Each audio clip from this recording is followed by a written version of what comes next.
On s'aime, mais on ne se désire plus. C'est sans doute l'une des phrases les plus prononcées dans les relations longues. Et pourtant, on nous a promis l'inverse. Plus d'amour, plus de communication, plus d'intimité devrait mener à plus de désir. Mais si cette promesse était fausse, dans son livre L'intelligence érotique ou Mating in Captivity en version originale, la thérapeute Esther Perel pose une question dérangeante. Elle, amour et le désir sont-ils vraiment faits pour cohabiter durablement ? Aujourd'hui, dans l'Odyssée relationnelle, on part explorer ce paradoxe intime qui touche presque tous les couples. Esther Perel part d'un constat simple mais explosif. L'amour a besoin de sécurité, alors que le désir a besoin de mystère. L'amour veut se rapprocher, il cherche la fusion et la connaissance totale de l'autre. Le désir, lui, a besoin d'un espace à traverser, d'une distance à combler. Or, dans les couples modernes, on demande souvent à une seule personne de tout incarner. Partenaire affectif, meilleur ami, coparent, soutien psychologique et bien sûr amant ou amante passionnée. Le résultat, c'est que le désir se retrouve pris au piège comme en captivité.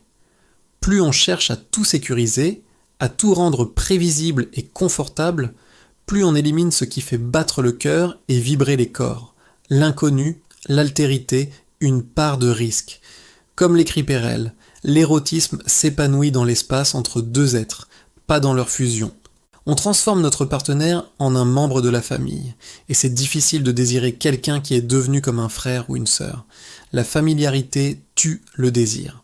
Cette quête de sécurité totale étouffe la flamme érotique, car l'érotisme, par définition, est une force qui nous sort de notre zone de confort. C'est ici que le livre bouscule une croyance très répandue.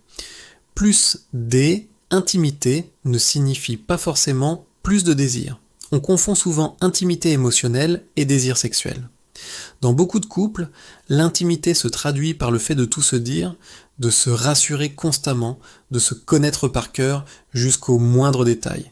Mais le désir ne se nourrit pas de ce que l'on sait déjà. Il se nourrit de ce que l'on ne maîtrise pas, de la surprise, de la nouveauté. Quand l'autre devient trop prévisible, trop familier, trop acquis, il cesse d'être un territoire érotique à explorer. Il devient juste une extension confortable de nous-mêmes. Esther Perel résume cela par une idée clé.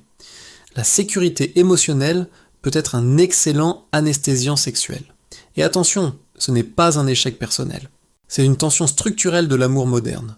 On nous apprend que pour être un bon couple, il faut tout partager. Mais en faisant ça, on efface la distance nécessaire pour que le désir puisse naître et respirer.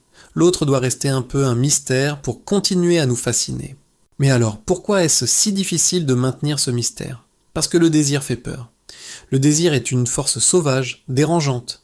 Il échappe à notre contrôle, il peut introduire de l'inégalité dans une relation, il peut activer la jalousie, une forme d'agressivité, et surtout, il nous rend incroyablement vulnérables. Or, notre culture relationnelle valorise tout le contraire. L'égalité parfaite, la transparence totale, la communication rationnelle, la recherche constante de consensus.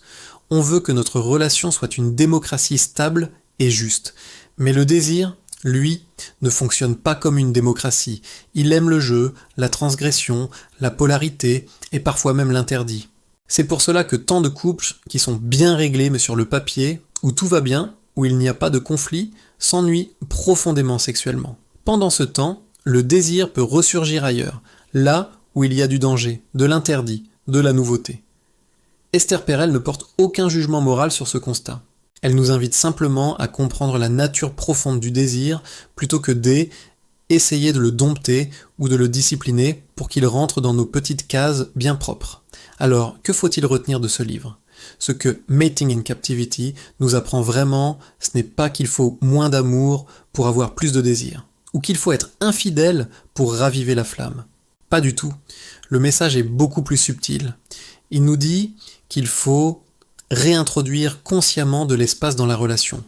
Il faut redonner de la place à l'altérité, c'est-à-dire accepter que l'autre est une personne distincte de nous, avec son propre monde intérieur, ses propres désirs, son propre jardin secret. Il faut accepter que notre partenaire ne nous appartienne jamais totalement.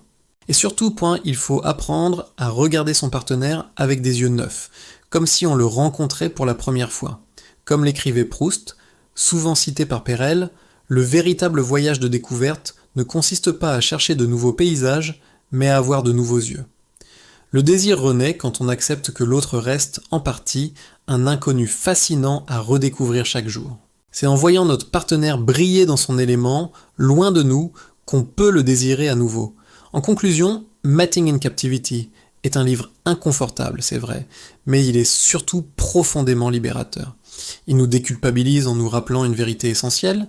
Aimer, c'est chercher à sécuriser, mais désirer, c'est accepter de risquer. Un couple vivant et vibrant n'est pas un couple qui a éliminé toute tension, mais un couple qui a appris à danser avec elle, à naviguer entre le besoin de sécurité et le besoin d'aventure. La question n'est donc pas comment sauver le désir à tout prix, mais plutôt quelle place sommes-nous prêts à laisser à l'incertitude, au mystère et à la distance dans nos relations amoureuses. C'est une question qui mérite d'être posée pour construire un amour qui dure et un désir qui perdure. Si cette réflexion vous a parlé, n'hésitez pas à aimer la vidéo et à vous abonner à Elle Odyssée Relationnelle pour ne pas manquer nos prochaines explorations. Et surtout, dites-nous en commentaire ce que vous en pensez. Pensez-vous que le désir et la sécurité peuvent vraiment cohabiter durablement dans une relation ? J'ai hâte de vous lire. À très bientôt.